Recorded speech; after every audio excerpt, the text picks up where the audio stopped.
All right, you guys, today I'm going to break down for you the top 5 biggest mistakes that coaches are making on their sales calls and what you need to do to avoid them.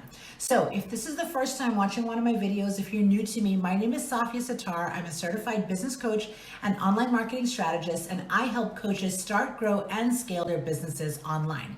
And the information I'm going to be sharing with you today is a culmination of working with coaches for the past 5+ years, helping them to increase their conversion rates on their sales calls, helping them to up their marketing game, and helping them to really master the sales process in their coaching business.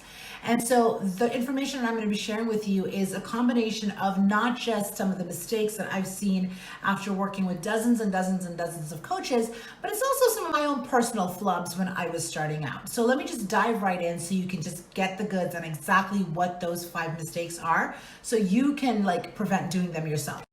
So mistake number 1 is not pre-qualifying your leads. So have you ever felt like you got on a call with someone and they just were not the right fit, or they weren't right for your offers, or they came to the call thinking that it was a free coaching call and it just wasn't the right fit for you?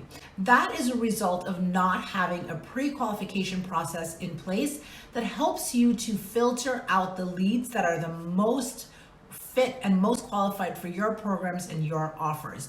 So many times coaches do not have this in place, and it's actually costing them a lot of time because they get on the phone with people who are just not the right fit.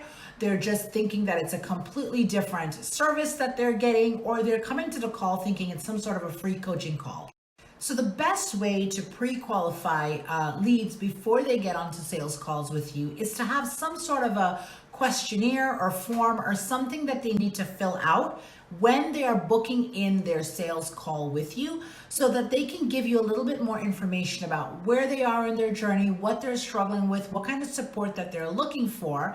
And it gives you an opportunity to get an insight of the person before they actually get on the call, so you can determine if they'd be a good fit for your programs or not. A lot of times, if you're offering high ticket items or high ticket products and offers and services, you might even want to put a financial sort of number in there so that the people know ahead of time this is what your price points are, and they come to the call prepared to make that investment.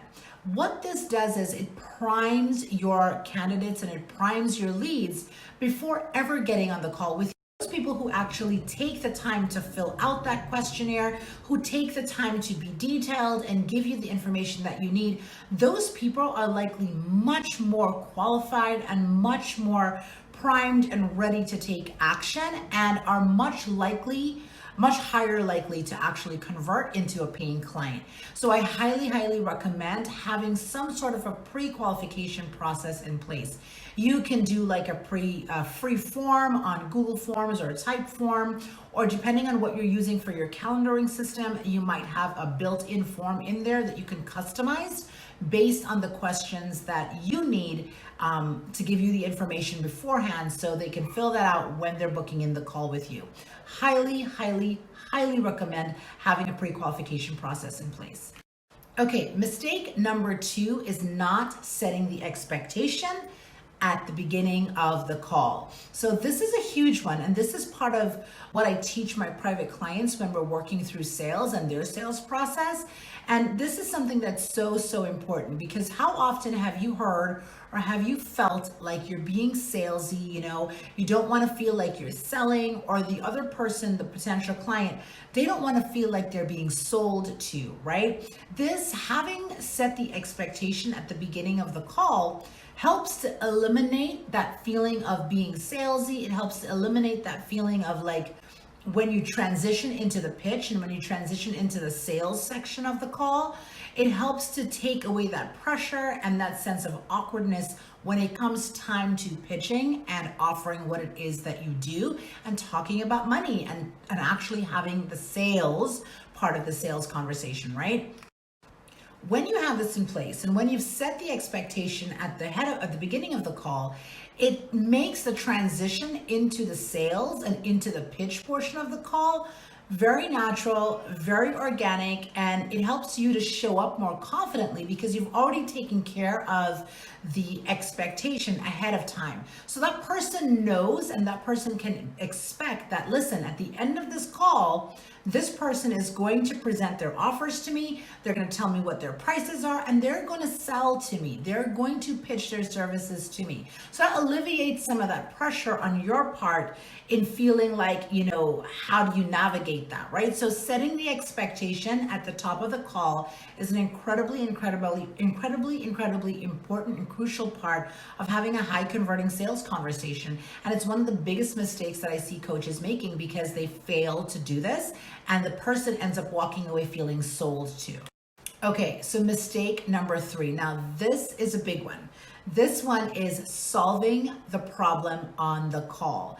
Now listen, as a coach, right, as a service provider, as someone who wants to serve, as someone who wants to help, as someone who's passionate about what you do, it's easy to kind of get caught up in the conversation, right? It's easy to get caught up in the story of whatever your potential client is sharing with you on the sales call.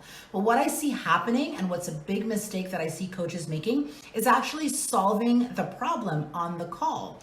So this does 2 things. One, this doesn't give them, the potential client, the opportunity to actually hire you or invest in your services, right? Because you've solved the call, you've solved the problem, or you're giving them a solution, and they walk away feeling like, oh, okay, I'm just gonna go apply that, or I'm just gonna go do that thing, and I don't need to actually hire the person for the deeper work, right? And 2, and I think this is the more important one that I wanna stress, is the problem actually disempowers your potential client, right? We know that you really cannot fix whatever it is that they're coming to you for or solve their problem on a 60-minute, 45-minute call. You just can't do that. And giving them the answers and giving them the solution to the surface level problems, because that's really all you can touch on in such a short time frame, disempowers them because you're not actually helping them to get to the root of whatever it is that they're coming to you for. When they walk away from the sales call feeling like, oh, I got enough out of this, they're just putting a Band-Aid on it, right? They're never actually addressing the problem, and you never really actually get to serve them at the level that you deserve to serve them and they deserve to be served at, right? So solving the problem for your clients on the call is a big one. And, sometimes that could look like actually coaching on the sales call. And that brings me to another point. You guys, you have to know the difference between a sales call, a connection call, and a coaching call, okay? A sales call is not a coaching call. It is not a free coaching call. It's structured different, the strategy is different, the mindset and the intention behind it is different, and it's not a connection call. It's not a call where they get to come on and they get to pick your brain and, connect with you and talk about your kids and the weather. It's none of those things. A sales call is a call that is intended to move a potential ideal client into one of your offers and to serve them deeply through that sales conversation so that they can see the value in what you do and position yourself as the solution to what it is that they're struggling with. And then you make the sale and you move them into becoming a paying client. That's very different from a connection call or from a free coaching call. So I want to be clear. Of course, there's room for connection on a sales call. And of course, there's going to be times that you might do a little bit of coaching and you're going to support them, right? But we don't want the entire call to be taken away with you solving the problem, you giving them the answers to what it is that they are struggling with. And then they walk away from the call feeling like there's no need or no value in actually hiring you and paying for your services. Okay, so let's move on to mistake number 4. Mistake number 4 is one that you might have heard before, but I think it's worth repeating, and that is you're selling the information, not the transformation. So often coaches spend a lot of time discussing the features and how many sessions are involved and how long the sessions are and what takes place between the sessions. That's just the features. That's not the transformation of what they're going to get. Think about when you purchase a phone, right? Like when you purchase an iPhone or one of these high-end devices, right? You don't care so much about the operating system and the processor and like the gigahertz or megahertz or whatever the hertz it is, right? You want the convenience of that phone. I mean, there might be some people that sort of stuff is important to them, but the majority of people are looking for the convenience and the experience of having that phone and how much easier their life is going to be having all their pictures in one place or taking a better, photos or whatever the things are of the phone, right? But at the end of the day, those features are important, but it's not what you may base your buying decisions on. You base your buying decisions on the transformation, on the way that the thing is going to impact and change your life. And the same is true for your coaching, right? You want to sell the transformation that you're providing, not the information. So what is their life going to look like after working with you? They are looking to understand, and what your job is on the sales call is to show them what their life is going to look like as a result of your coaching, as a result of the work that you're going to do together. They're looking to see the outcome and the benefit and how you're going to move them, and your coaching and your services are going to move them from where they are to where they want to be. And that is where you need to spend your time on your coaching calls when it comes to the sales calls, of selling the transformation, not the information. Okay? Mistake number 5. Let's move on. Mistake number 5, and this is a big one, that is not clearly and confidently asking for the sale or negotiating your prices on the sales call. Now, this is a huge one, and I cannot stress this one enough. And there's multiple layers to this, but I'm just going to break it down. So on the call of itself is not the time for you to decide and determine what your price points are.